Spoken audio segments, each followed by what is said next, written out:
Perezida Domisier yavuze ivy'amakori ku bakuru. Jewe narigeze kwidodomba mwarigeze kuvyumva kubera batantoje ikori kabisa. Kandi nasanze kudatoza ikori n'amakosa na urahomba.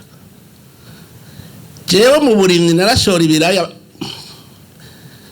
hashora kubera atanumwe ntoza abakozi nabo baca badokora kuko barazi yuko wimbuye ibiraya niba gutoza ikori kugira ngo uteze imbere igihugu kuko rijyavusi gwawe. Hajya mwibaza ko amashengero aratoza ikori none ajya amashikanwa mwamuzi ko ari ikiga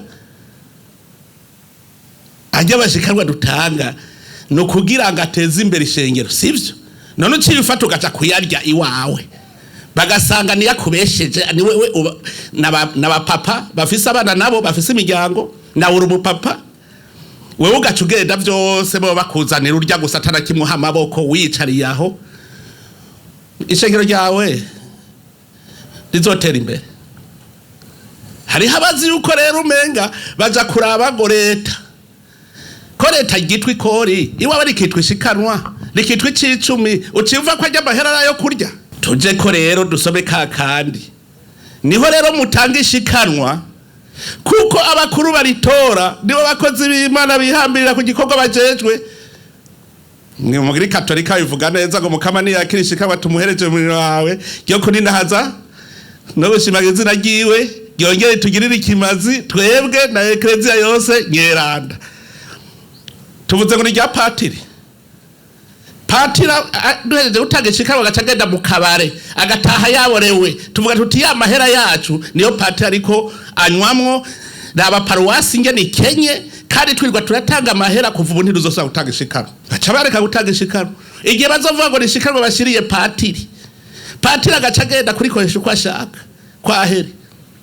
Igihe pasitori wewe tujanye ishikanwa tugasanga niryo kubeshaho wewe gusa ishengero rikaguma ridatera imbere. Rega rero pasitori bazi yuko no gutanga ishikanwa bitari mwoga bobo batarimwo arabajejwe kuri rya gusa. Yego cyangwa uze murabe iyo bavuze ngo tugira twubake gwiki ngo nimuterere mwese ngo dusavye ko abakristo bose baterera umega pasitori ajeje gutoza iyo ntererano ntajeje guterera nawe hagiye uri umurongozi mubi. Reka nje ukano kitwa ikori gusa. Perezida Domisier yavuze ivy'amakori ku bakuru. Jewe narigeze kwidodomba mwarigeze kuvyumva kubera batantoje ikori kabisa. Kandi nasanze kudatoza ikori n'amakosa na urahomba. Jewe mu burimyi narashora ibiraya hashora kubera atanumwe ntoza abakozi nabo baca badokora kuko barazi yuko wimbuye ibiraya niba gutoza ikori kugira ngo uteze imbere igihugu kuko rijyavusi gwawe. Erega rijyavu turima ni ry'Uburundi rijya n'itongo ry'Uburundi. Mwibwiriza shingiro ndakabasomeye abantu bavyumvise nabi ndabwiye nti agataka ku Burundi ntikagurishwa ntikamanyugwa ntigatangwa n'akabarundi. Twumve yuko gutanga ikori niteka no mwishengero rero iyo uri kutanga ishikanwa murazobaza abana baheri baza bararya bashikanwa y'Imana ingere vyageze barahanwa. Twebwe rero twumve ko umwe wese ategerezwa gukora igikorwa akoze igikorwa kimbura akumva ko ategerezwa gutanga ikori. Mu Kirundi bavyita kubugura kwa ba president ndayize naho bavyita gusora ariko ntushobora kubugura utimbuye. Nico gituma uri ndongozi uhatira abantu kuja ku kivi kugira bimbure bashobore gushora batange amakori. Nico duhamagariwe gukora kugira rero habo rutonde hategerezwa kuba indongozi zirongora abandi. Jereo sindabita baganza abandi Cese ndabita abaganza abandi, ndabita abarongoye abandi kuko si ntama turongoye. Narigeze kuvuga ko mwavuze n'ibijanye n'abagwizatunga. Umugwizatunga kugira aze mu gihugu. Ego nivyo twebwe yarabonye yuko avuze ijambo ngo climat des affaires ngo kugira nze ngo mbwira climat des affaires. No kuvuga yuko atazofatanze tagese mu gihugu. Aguma asaba exoneration gusa. Mugabo sivyo. Umugwizatunga kugira aze mu gihugu. Icambere yiga araba aho hantu haramera. Nico kibazo cambere haramera. None azozunguruka Burundi bwose arabe uko kumera kwaho. Araba statistiques zo mu gihugu. Agaca avuga ati ikori ndabikora ingene ringana ncamenya ingene umwimbu wifashe mu gihugu. Mwaragize fraude y'amakori ntimutaga amakori. Ikori riba rubusa. Aca avuga ati aho hantu ntihamera ntaho nja. Kuko ahari kori vyerekana ko abantu bagwijije umwimbu bongera barunguka bungutse hariho igice ucutanga kija gusahiriza kubaka amabarabara ibitaro ibiki. None uwo mugwiza tungaza akavuga ngo ndaje ngo mugabo ntimuzonyubakana ibarabara none baje gukora iki atazotanga ikori ngo twubake amabarabara twubake amashuri azana ikiduga gusa gisambura ibarabara wewe atazotanga ikori.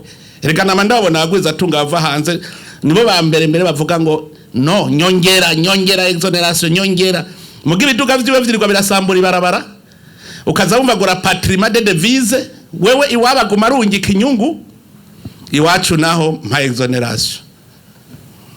Abajeje vy'ubutunzi ngira ngo hamura vyumva mwavuze ngo baca baza kundemera ngaca ndavyemera. Musenye narahinduye ubu ndabaza ikibazo kimwe ntibanze umbwira uzotaga ikori ryari udusinyiranire igihe uzotaga ikori kuko umushaka udataga ikori mbwira rero ni ryari unyemereye. Bimunaniye aca yigira kabisa ndamubwira nti uje kurya ivyacu ntacuzanye uje kurya ivyacu none uri umugwiza atunga heka nagira umugwiza atunga aza gutuma igihugu gitera imbere. Twebwe rero tujejwe ivyo vyose kubitunganya twumve ko turabakozi b'Imana. Ya foto navuga mubona ngo ni umukuru w'igihugu yihindura irya mushireho ifoto y'Imana twumve ko turabakozi b'Imana. Umunsi umwe wese yabimenye uwitwa indongozi umunsi yabimenye yuko ari umukozi w'Imana ku akabona ya foto ati eregiri ngaha mu ajya Patiri Desire abeze kundi kuntu yaraduhenze umunsi umwe mu misa ngo nkubo babwiye ngo Yesu bari kumutsinda ngo mwogira iki. Nawe nimwiyumvire nkubo babwiye bati Yesu ageze kumutsinda abantu bamwiboneye neza ati mwoca mugira gute. Harabavuze ati je no caniruka kumusanganira abandi nabo ati je no hunga kweri Yesu araje. Umwe wese arafata position. Yagiye kutubwira ko yadukinya tubwira ati Yesu muri kumwe ngaho mu mutima wawe nuca kumuhiga handi avajahe kandi nabo nyene yavyivugiye ngo bazobabwira ngo ari hariya ngo ntimuze mujeyo mugano ubu hari ukibona yuko azokwinjirira ikobero kandi buri kumwe ngo niyo bavuze ngo bwabe bw'Imana buri hafi ntuze hari ryari nimwiyumvire Yesu kiriya gihe avuze abantu bacavuga ngo muri ko buraza ngo buri hagufi muri mugushika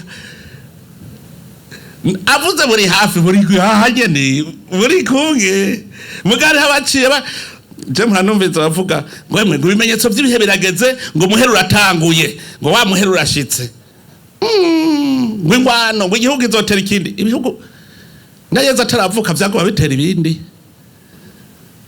Aravuga hazobiza inzara yateye kuva imyaka na Burahimu yarahunze kubera inzara hazoza iki ngo nyamugigima vyaramye bijya vyose ntarakire kitabaye. Abigishwa bace baramubundabundira bati ko twe turabajama ntiwoducira gace ngo tumenye n'iryari. Ati reka ati najari jewe ntavyo nzi bizwi gusa dadawe. None uwo mwana w'umuntu azi igihe umuhero uzozira ninde. Na Yesu yavuze ati naje ari jewe iryo nibanga rya data. Tumenye rero yuko turi ndongozi. Iyo foto y'Imana, uri umukozi w'Imana, iri mu mutima, muragendana, wiyumvira yumva, uvuga yumva, ukora ibona. Kubera iki utayitinya none? Ngaho no munsi nuwahora ry'agaturira ciyaheba. Ko yumvise ko hari umuntu ari hejuru yiwe. Uwahora nyonora no munsi ciyaheba. Uwahora yanka gukora kabikinebwa gaca kinikarata. Arumvise ko Imana ariko araba muri rya ordinateur yase gukora ibikorwa by'igihugu. Imana nayo bari ko gatisha ariko kinikarata kweri. Wa muganga yahora avuga ngo nditahiye asiga ugwa yagira apfe. Aciye abona ko Imana bari kumwe. Erega twese tuvyumve indongozi. Umuntu wese arafise icajejwe n'umukozi w'Imana, na muganga amenye ko ari umukozi w'Imana agataha asiga umuntu ari ndemba agira apfe kwa heri.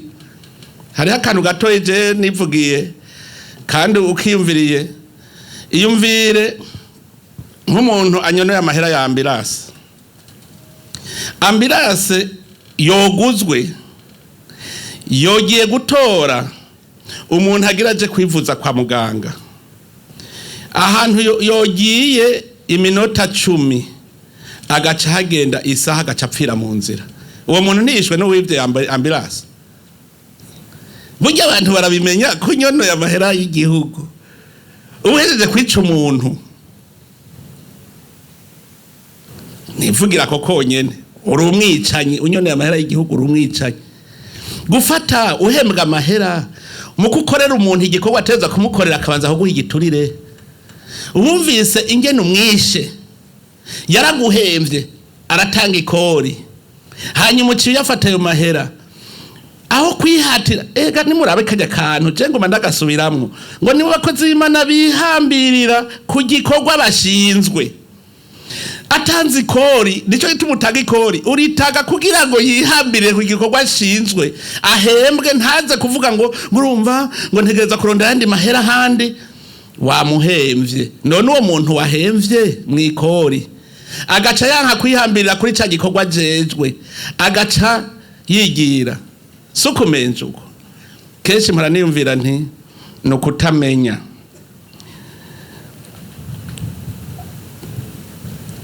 Turiko turavuga ivy'amakori no gukora ibikorwa vy'igihugu. Muraza gusoma mu gitabo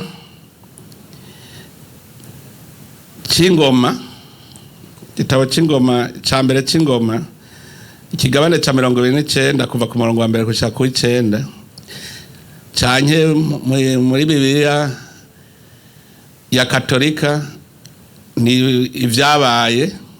Igitabo ca mbere c'ivyabaye ni chronique mu gifaransa, chronique, un chronique 29:9. Ni ntahe ikomeye cyane. Dawudi yafashe umugambi wo gukora igikorwa c'Imana, kubaka isengero. Aregeranya ivyo afishoboye kwegeranya wenyene. Umva nawe yihereye ko mu batanga. Yihereye ko ijya ntaje ijya arashitse ico ituma Imana yamuhezagiye naho acumura. Imana ngo bivuga iti hari akantu napfutse sinzokwirahurutsa. Abanza wenyene aregeranya ivyo afisa ashira ngaho. Ahejeje gushira ngaho acakoranya abandi bose. Ati rero nimuterere. Baregeranya ivyo bafise vyose, bahejeje kwegeranya acagira igisabisho cyo gushimira Imana kuri iryo shikanwa abantu bose bazanye. Arashimira Imana ati vyose bivi wawe, wewe mu kiganza cyawe niho hava vyose. Iyo ntahe mporanca niyumvira bimwe narimvuze nti iyo hageze kubaka isengero uzawumva pasitori ngo nimuterere nawe ukamenga ntibimuraba. Kandi ivyo biri kuri bose, biri kuri bose. Dushaka tubaze n'abanyamigambwe. Buryo hoja kubaza bakuri imigambwe bati wewe ukotiza gahe mu mugambwe? Ahubwo ashaka ko mumuha mwebwe abanywanyi. Wewe wakotija gahe? Abanyamigambwe cavuga ngo barakotiza. Hari abadakotiza. Hari abadakotiza bashaka ko abanywanyi ari bahubwo babaha. ubu n'uburongozi twavuga bwizaho uvuga uti twese hamwe dukora igikorwa c'Imana muga ntucu nyonora ikimenyamenya cyo kutanyonora nuko nawe uba wazanye mu gutemeye kwitangaguzane oya ntibikunda none reka dufate twebwe ngaha turi ngaha indongozi uzotanga ikori gutatacho amaboko iyo uvuye kuri ca gikorwa uribuka gukora ikindi kintu cotuma utanga ikori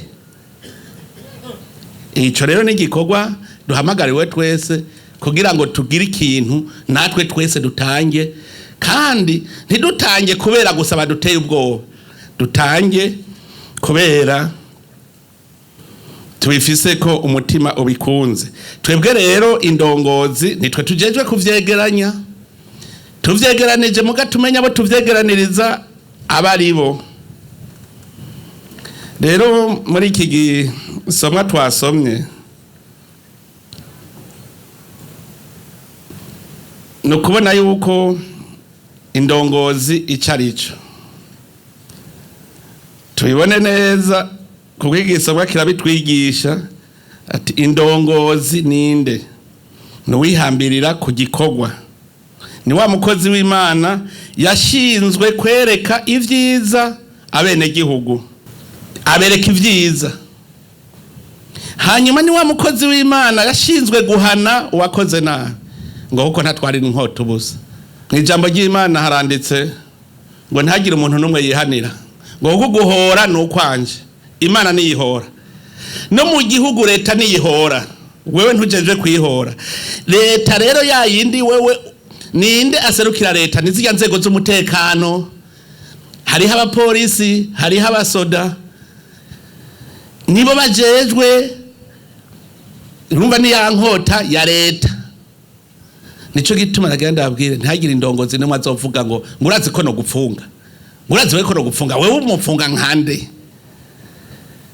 mugabo leta irashobora gupfunga umuntu najya amategeko ugiza amanyama hariho contrainte physique ntagire rero yaba musitanteri borabatari bikunda kuba mu bantu bababona ko bafise inguvu imbere y'abandi ngurazi ko no gupfunga ngo je uranzi ico kintu kirazira inkota uyitwara kugira ngo uhane uwakoze nabi hanyuma uguma wereka rero ubereka ivyiza uri ndongozi ni urakarorero utegereza kwereka ivyiza abenegihugu umuntu w'umurongozi turumvise yuko n'umukozi w'Imana kuko yashizweho n'Imana umurongozi ashizwe kwereka ivyiza abenegihugu n'umukozi w'Imana ashinzwe guhana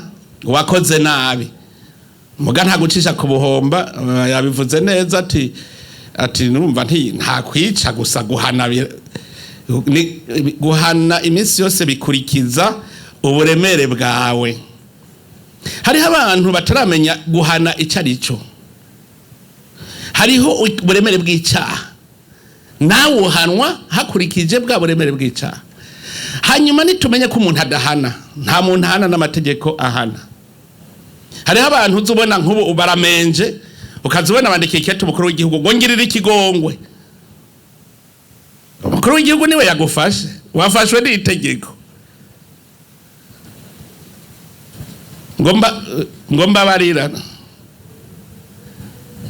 hariho ico mpora nkunda kwereka abantu ni Pape Jean Paul II uwamurashe baramufashe bamujana imbere y'intahe baramufunga acaragenda kumuramutsa acaramugirira ikigongwe baciye bamurekura mugabo uwakorewe ikibiwe yarekuye yamugiriye ikigongwe vyerekana yuko si papa ajejwe guhana uwo muntu mugabo wewe aragirira ikigongwe amugiriye nabi mugabo urya muntu bamurekuye agacara sudagira kabiri abamurekuye se baba bacumuye ivyo bintu rero bataramenya navyo nyene dukwiye kuza turasiguriranira ukoze ikibuga gikorera igihugu ico bita ntuzeye icaha affaire penale nice turacava ko ari publique naho jenda kugirira ikigo baje abasuma baje bakamena inzu yawe ugaca ugenda ngurumva ngo jewe ngo nimubagirira ikigongwe ka bivye bani barusenya nzugi we bahebera ivyawe ntibazokuriha ko bahebeye urabahebeye sawa mugabo igihano kigumaho.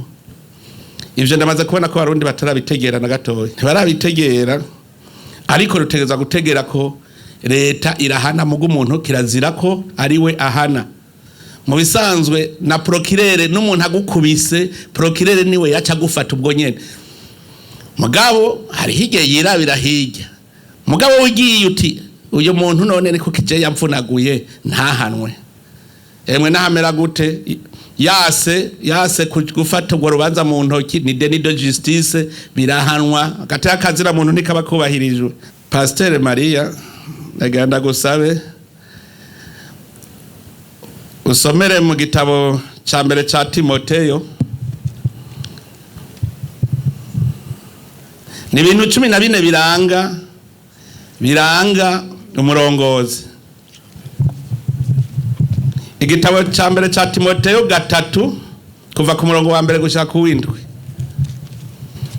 Igitabo ca mbere ca Ikete rya Timoteyo 1 Timote 3 aseti. Tusome jambo ry'Imana riri mu cete Paulo yandikiye Timoteyo cete ca mbere igice ca 3 turahera ku murongo wa mbere. Abakuru bo mw'ishengero uko bakwiye kumera. Iri jambo ni iryo kwizerwa. Umuntu ni agomba kuzezwa ishengero aba yifuje igikorwa ciza. Nuko umuzezwa shengero akwiye kutaba kumugayo kandi akwiye kuba umugabo afise umugore umwe gusa. Abe utarenza urugero adahugumba aganza ingeso ziwe akunda gutanga indaro afise ubwenge bwo kwigisha atari umunoho wa vino canke umusinzi ariko abe umugwaneza atitoraguza atari inkunzi y'amahera aganza neza abo mu rugo rwiwe abana biwe bamwumvira yanka umugayo wose. Utazi kuganza abo mu rugo rwiwe yoshobora ate kuzigama ishengero ry'Imana? Kandi ntakwiye kuba muto mu kwizera kugira ngo ntiyikakishe ngo atembe agacirwa kwiteka wa murwanizi yaciriweko. Umurongo w'indwi. Kandi akwiye gushingirwa intahe neza nabo hanze kugira ngo ntatembere mu mugayo no mu mutego wa murwanizi. Amen. Iryo ni jambo ry'Imana. Dushimira Imana. Iyo mba ariko ba nkamwebwe iri jambo naca ngenda nkaryandika rikaba nka kujya mugira portrait mu biro rikaba ari ryo rijayo kugira ngo iminsi yose umwe wese yame yisuzuma ko ari kwameze kandi yabivuze neza ati iri jambo ni iryo kwemerwa iri jambo ni iryo kwizera ngo umuntu niyagomba ibanga ryo kuba umubwiriza azoba yipfuje igikorwa ciza kuba umurongozi n'iteka Imana iguha. Umuntu azokwipfuza umviriza rero buca tuja mu matora ushaka buca tuja mu matora hamwese abanyepolitike ni benshi bashaka kurongora igihugu ngo umuntu niyagomba ibanga ryo kuba umubwiriza azoba yipfuje igikorwa ciza n'ubumenje rero uvyipfuje nico gituma umubwiriza ategerezwa kuba aka kantu rero umuntu azira kanenge abagomba rero kuba babwiriza bavyipfuza batangura no munsi bavyiga umuntu azira kanenge ategerezwa kuba umugabo w'umugore umwe gusa ategerezwa kuba umugabo w'umugore umwe gusa. None Adamu Imana yamuremeye abagore babiri ntiyamuremeye umwe ntiyavuze ko uzoheba so na nyoko ukagira umugore umwe mukaba umwe. Aha tuvyumve, ni umuntu amenya kwigerera. Harya bavuze ngo atagira umunoho wa vino, azi kwigerera. Hariho umuntu agenda atayate, nabonye abandi bashitse kwirigara, ndavuye mu biru nyene ndirutse, ngo mwomenya barashika ndirutse. Uwo ni ufise umunoho wa vino, ntazi kwigerera. Umuntu w'ubwitonzi, umuntu yikwije ubupfasoni, umuntu akunda kwakira neza abashitsi. Naka karakomeye, umuntu akunda kwakira neza abashitsi. Murumva yuko kuba indongozi abashitsi nturinda ngo naka n'umujama, akunda kwakira neza abashitsi. Umuntu azi kwigisha, mugabo ushaka kuba umubwiriza utanazi kwigisha, mpaka bakwandikire discours ngo ntabe imborerwa canke umusinzi. Hariho abantu bazi yuko unyoye inzoga bawitwa imborerwa. Hariho abantu baborerwa ibindi bintu biruta n'inzoga. Imborerwa ntabisa bisana no kunywa inzoga. Abantu benshi ivyo barakofonda.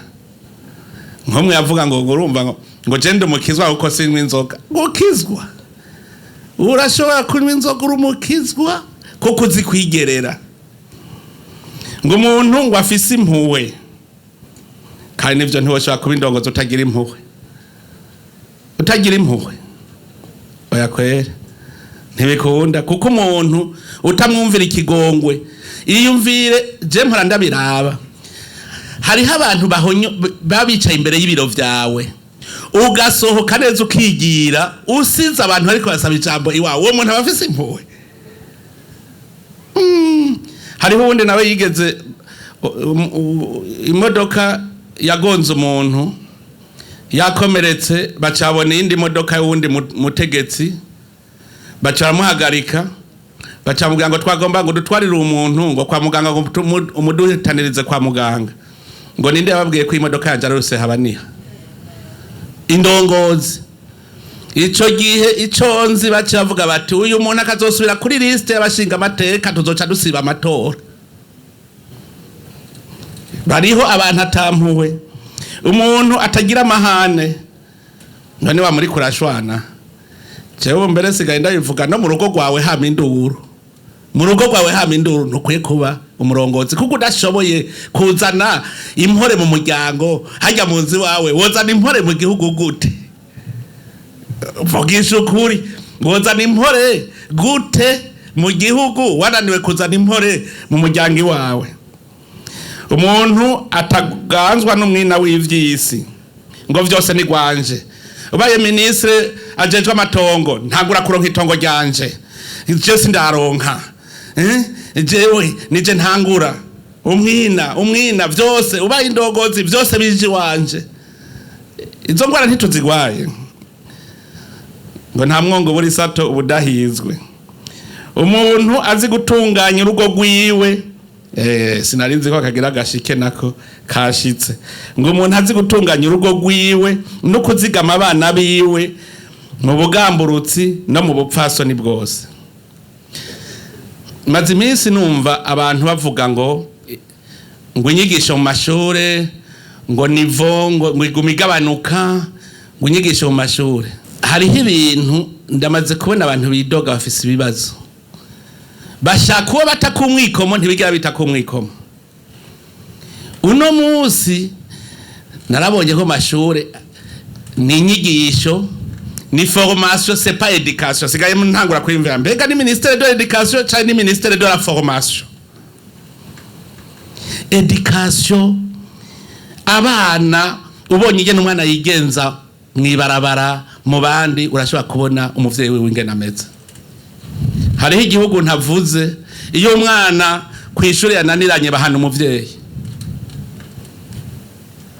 Umwana kumenya kumuzigama mu bugamburutsi no mu bupfasoni bwose ni ikintu cya mbere gikomeye. ubwenge burya inyigisho zo mu ishuri zizi inyuma, nicyo gituma bigisha bo kumva ko ari abarezi, kuko umwana kuva atanguye ishure amara mu minwe y'umwigisha amasaha menshi, imyaka myinshi. Namwe nimwiyumvire ho ku bavyeyi bize n'ingorane zikomeye. Umwigisha niwe aba akwiye ku muvyeyi wiwe. None umwigisha ubahanye umwana, umuvyeyi acavuga ngo wewe ngumpanira umwana ngo niwe wamuvyaye. Nukuvuga ntaramenya akamaro k'umwigisha. Uravye neza twebwe abavyeyi abize bobo bakora ahantu, uva muhira mu gatondo umwana ukamusigarana umuyaya n'umuboyi. Uwo muyaya n'umuboyi ntuzi iyo barerewe. Ibijambo bavuga utari huri biteye isoni. Uzoza wumva umwana ariko avuze ikijambo ukayirondera iyo gikuye, yarose indero y'umuyaya n'umuboyi. Hanyuma agiye kwishure mwigisha wamwankiye yuko amuha indero, uvuga ngo munyigishirize gusa nta kindi gutumye, ntumurere. Uwo mwana amaze guheza amashuri azova mwiki? Twumve rero ko tugarukira indero.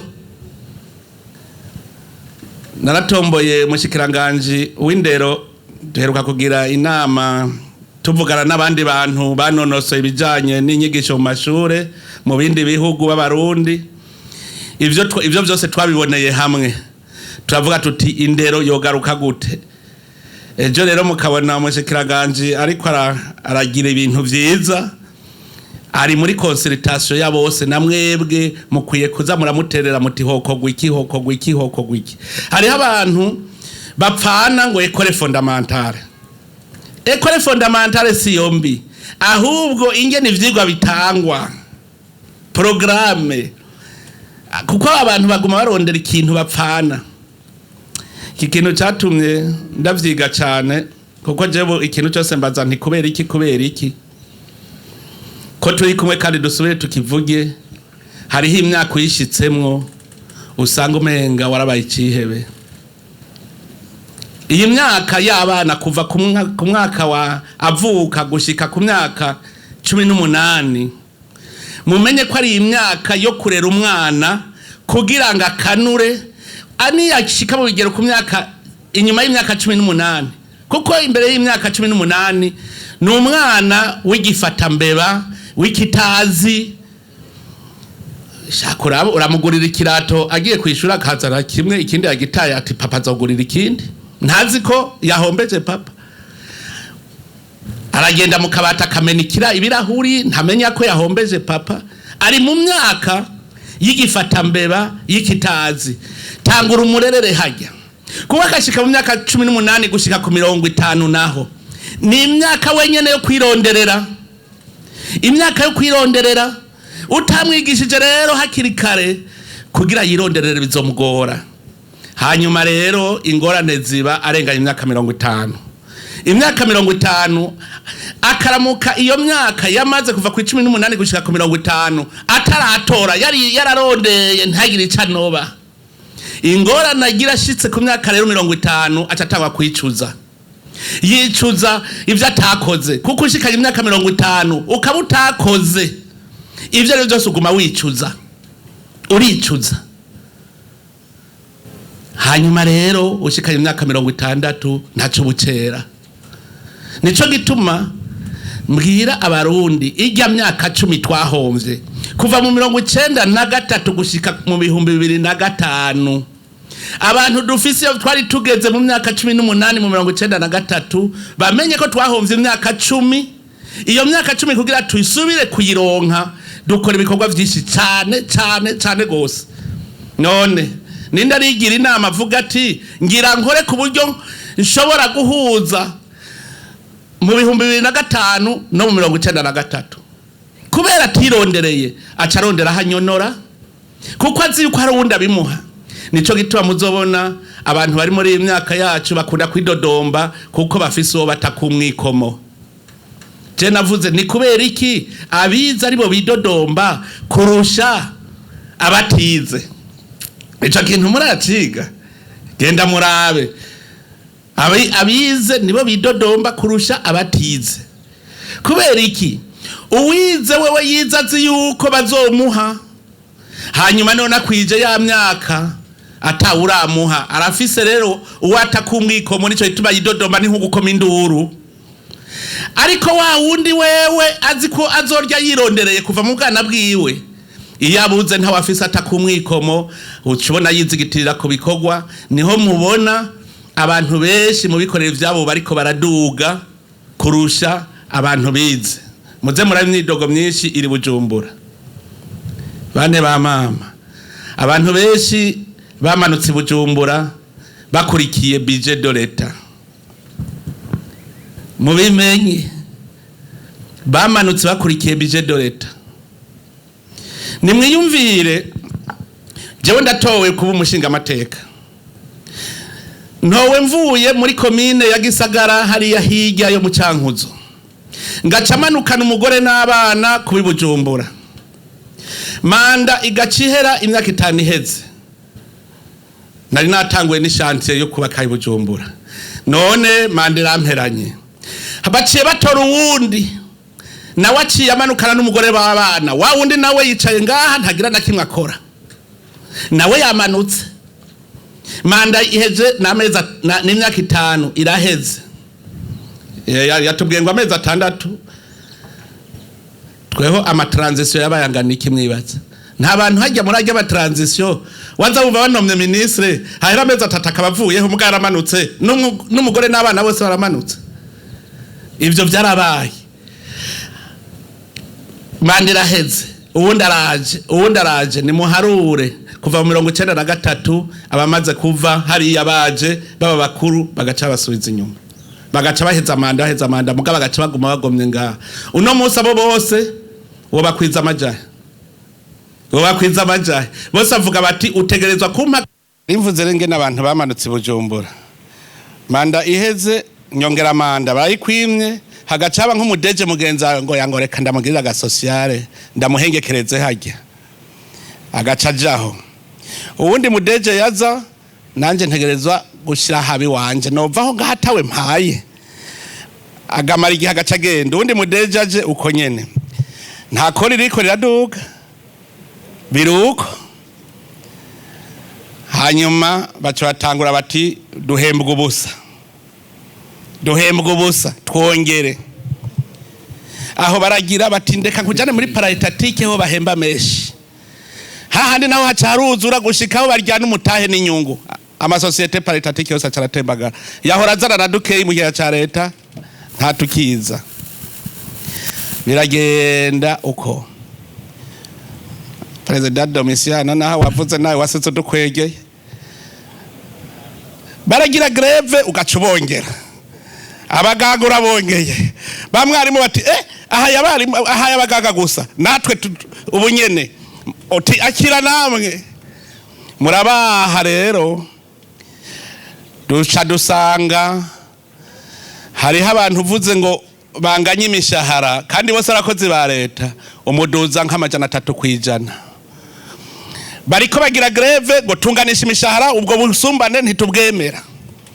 Bati bagire ibindi mugabo bose nta numwe ariko arigisha bati nta makori nta matagisi, none muzoduhemba yo bukura. Nta numwe ariko arabivuga. Numperuka kubibwira abajya baserukira amasendika, none mushaka amahera yahe? Nimwabakera mwaronka budgetaire uno munsi nta ihari twaracutse. None gani kuki ducuka dukuza ntitwemere gucuka? Dushaka bashire kwipiripiri kwibere.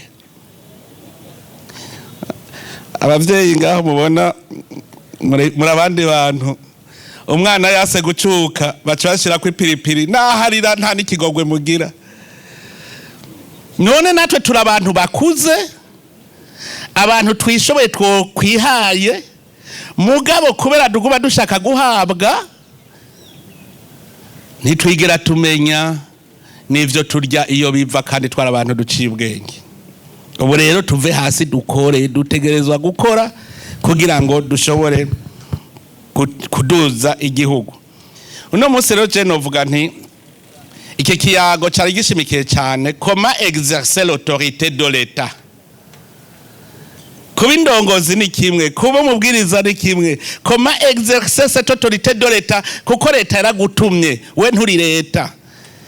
None kwabo bene gihugu baguhaye ubwo butegetsi, uriko ubukoresha gute? Urihatira gukora vya vyiza?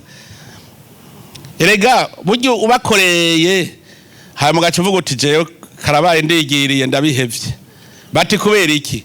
Ndavye ingene ndiko ndabakorera nkaraba umushahara mfise. Biragoye. Baca bavuga bati none habuze iki? Ntimutanga amakori. Iyo mutanga amakori tuba tubona ibintu bimeze neza. Muga gusaba utazi iyo biva na makosa akomeye cyane. Rero muri iyo ntumbero kumenya dukoresha ubutegetsi, tuze turakoresha intahe z'abandi. Uno munsi je nashatse kwerekana ingene Imana ishobora kuguha uburongozi ukabupfisha ubusa. Imana yaratoye umwami yitwa Sawuli. Imutoye iravuga ati niwagiye kurongora abandi. Uwo Sawuli yapfuye gushika ku ngoma. Umwina w'ivyisi uramuteye. Imana kujya twabivuze, iyo ihanga ryagararije ntirikurikiza ingingo zayo, irahana. Hariho rero ihanga, igihugu cyari cyarimye inzira bene Isirayeli, Imana ikivuga ko itegereza kuzobahana. Barabahameleki. Hanyuma itegura yuko bahanwa kandi ivyabo vyose bigacika umuvumo. Mugabo umwami Sawuli agiye abona intama nziza ibitungwa vyiza amafeza, abonye utuntu twiza twose, ntituba umuvumo ndadutwaye ni gwanje. Niho Imana yacivuga iti ndicujije kubona narimitse umwami Sawuli ngo abe umwami. Umwina gusa vyaramunaniye kwihangana imbere y'ibitungwa binuze, biramunanira kwihangana. Yaracumuye ikindi gicumuro, aza kwiga igikorwa kitari gwiwe. Yagize ubwoba bw'intambara, ararindira ko uza guhereza inkuka kwashika, arabura. Aca avuga ati reka nanje ndayihereze. Hajya rero ntimuze mukore, nico ituma Imana umwe wese irafise ingabirano yiwe. Jewe mwabona ngiye guhereza ku altari, patiri niwe abijejwe. Ibyo ntibindi jewe sindimwe mbwira pati. Muribuka igenda avuga ntabakoze y'Imana mwese musenge. Hariho abajejwe kwambaza Imana. Nawe yagiye gukora ibyo atajejwe, Imana kiramukurako amaboko. Uwo Sawuli ikindi cyaha yakoze kuja guhanuza imizimu. Murumva hose yavuye mu nzira z'Imana, agiye guhanuza imizimu niho yarose message yanyuma iti wewe Imana aragukuye kwa maboko sefini. Yatashe zirayoye, Imana yari yaramuteye iteka imugira indongozi. Ikintu kimwe no basaba indongozi, nimwaba muzi yuko kaya kantu kari mu ibwirizwa shingiro ngo tuzirikanye ivyo dutegerejwe imbere y'Imana. Nta murundi numwe atabivuze. None ko turi indongozi tuzi ivyo tutegerejwe imbere y'Imana, nitumenye ko turi responsable imbere y'Imana. Mumenye yuko iyo ucumuye uri indongozi, ihanga rirashobora guhahonera kubera wewe. Ihanga rirahahonera. Kandi urindiriye gusaba ikigongwe, Imana ikamara gufata ingingo ntiyisubirako. Hari uwundi mwami yitwa Dawudi. Uwo mwami Dawudi n'umwami rurangiranwa, yarakomeye n'Imana iramuhezagira. Mugabo ikintu cyambere cyamufashe ni icyaha cyo gufata ibintu minenegwe. Gute abandi bagiye ku rugamba, aho kuja ku rugamba cyaguma yiwangawangira, ari hejuru ugasongera zabona umugore mwiza hajya hirya. Uwo mugore yari umugore w'umuofisiye yitwa Uri. Dawudi amubonye atujya mugore azi wanje, acara musambanya. Amusambanije, Imana aratumye intumwe iti wamenje. Mugabo kubera yakoze igicumuro kibi, Imana yamubwiye ati ndaguha ibihano, ati urya mugore w'abandi wamusambanije weho mu kinyegero, wewe abiwawe bazobasambanya ikibonana, naho yasabye ikigongwe. Uburuhiro umuhungu wiwe niwe yagiye gusambanya babagore biwe. Mwumve iryo bara uri umuntu w'indongozi. Iyo ataba ikinebwa akaja ku rugamba ntiyari kwiyumvira ivyo kuja kuri abagore beza n'ababi. Umwami Dawudi yagize Imana ko igihe yafata umugambi wo kubakira ingoro Imana yacivuga iti wewe nzoguhezagira emwe kandi no mu muryango wawe ntazokwigera habura uzoba umutegetsi. Aramuhezagira amuha imigisha. Mugabo murumva yuko uburuhiro naho Imana vyari vyageze uko uburuhiro yaramuhanye. Dawudi yarafashwe n'ikindi gicumuro c'ubwishime rimwe vyo kugaraga, yabonye ati ngira mparura ingabo zanje je ndakomeye, ntiyigeze amenya ko Imana ari itsinda. Acatagura kubona ko akomeye harura ingabo rero ngo yerekane ko ahambaye. Imana aramuhaye naho igihano, ho yamuhitishijemwe ibihano bitatu. Iti hitamwo, ndagutere akaranda kakumareke amezi 3. Ati canke ndaguteza umwasi akwirukeko gushika mpaka birege bishuhe. Ati canke ngutere ikigoyi. Ati toramwo rero icuhanwamwo, kubera we yemera Imana cavuga ati nofumangwa mu maboko y'Imana. Mwibaza ko Imana yabihevye yamaze gufata ingingo. Ubu rero cimutera karanda hapfuye abantu 70,000 kubera igicumuro c'umurongozi umwe gusa. 20,000 vyapfuye. Bisigura yuko uri ndongozi banza umenye icuri, naho uzoba utwara gasata witago ni gatoyi, umenye ko ari wewe ujejwe gukorera ivyo vyiza bene gihugu muri ako gasata. Ibi mwigirisha ubwoko ni gihe gisata gishobora wo kwimanyura badeje bakaba umuhutu n'umututsi n'umutwa. Igikomeye no guserukira Abarundi bose ukamenya ko uri umusuku wabo. Ivyo kuvuga abahutu n'abatutsi n'abatwa nivyo vyagiye kwica igihugu, aho hashobora ko umuntu afise ingabirano y'ukurongora neza ngo kubera ngo ari ubwoko tuzanye kigaba, ico kigaba kikaca kiza kikonona vyose, ihanga rikahanyaririrwa. Kandi mu bisanzwe indongozi itagira ubwoko, itagira intara, ntigira n'umuryango. Ibi nivyo vyadusubije inyuma. Nitumenye ko umurongozi sumukenyezi, sumuhutu, sumututsi, sumutwa, sumugabo. Umurongozi n'umurongozi ajejwe gukorera abene gihugu. Muga ibi bavuga urumva rero atabaye umuhutu, none usanze abahutu bose atarumwa bishoboye bigaba ugapfa kumuzana. Nabo muhora mubona ngira ministre atanameza ngaheza akabagiye. Kubera iki? Usanga avuga izi ntara zitegeza kuronka, ukarondera ubishoboye muri iyo ntara ukamubura. Mugabo kubera iyo ntara itegeza kuronka bagaca baguha ikigaba kigiye ngaho gicecica ibintu vyose. Ubwoko rero bumeze neza ko avyononye. Bajya muhora muca mukoma induru bakirukanwa hadaheze n'amezi agahe.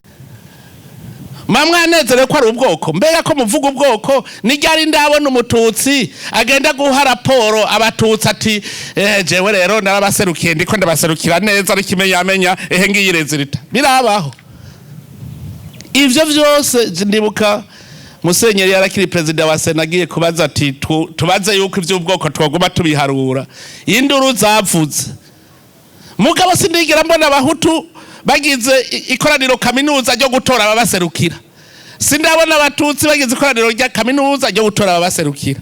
Sindabona abatwa bagira ikoraniro kaminuza ngo batora ababaserukira. None kubera iki wemeza ngo araguserukira kandi ajeje gukorera Abarundi bose? Aserukira wowe cyaserukira Abarundi bose. Ibi vyose nivyo biriko birutera ubujuju, nivyo bituma igihugu kidatera imbere, kuko competence umenga twarayihevye duca tuja mu by'ubwoko gusa. Nagira ndababwire ni mwamuri indongozi muzi cari c'Imana, mumenye ko umuntu utegerezwa gukorera abene gihugu bose. Ntibisabwa rero kubura umuhutu cyari umututsi, bisabwa kubura umuntu afise bya bindi 14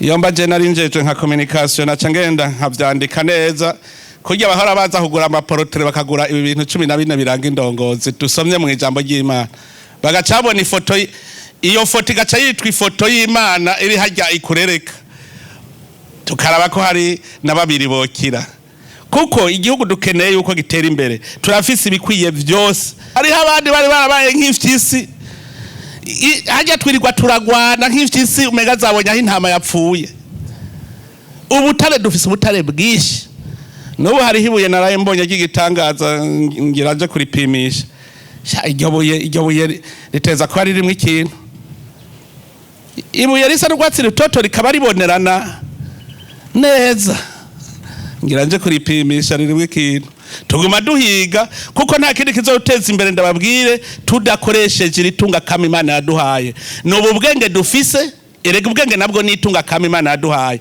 ubu bwenge izi nkomezi dufise niri tunga kama riri kwisi hariho irivu gimbuka irivu turihingure naryo nyene rivemwo umwimbu w'uburimyi ubu butare nabwo nyene tubujeko murabe ko igihugu cy'u Burundi gishobora kunanirwa igikenewe turi kumwe twese byose birashoboka kuko wowe niba ufise ubwenge bw'iki nanje mfise ubw'iki duteranirize hamwe ubwenge bwa twese muga ntagire usubira kwiyumvira kumva yuko akwiye kuba indongozi ngo atunge nayumve ko agiye kuba indongozi ahubwo atungisha abandi muze muri twaza ijambo ry'Imana indongozi y'ukuri yitwaza ijambo ry'Imana hari impanuro nyinshi mbere zirarengeje urugero ni nyinshi cyane nyinshi ku buryo twese twoba indongozi nziza kandi tuvuze indongozi nama ndabisubiramwo si indongozi ngo nabari abo bahembwa mu kiya ca leta ubu twari umugambwe n'indongozi nabone ko umugambwe wewe uteye imbere none wewe abo banywanyi bawe arabakene wewe unaniwe nabajya banywanyi bakeyi bo muri kajya gashira hamwe kawe uzoshobora we guteza imbere abarundi bose wananiwe no guteza imbere abanyamugambwe bawe wowe utwara ishengero mbwira ingene wowe indongozi udashoboye abanyeshengero bawe kubateza imbere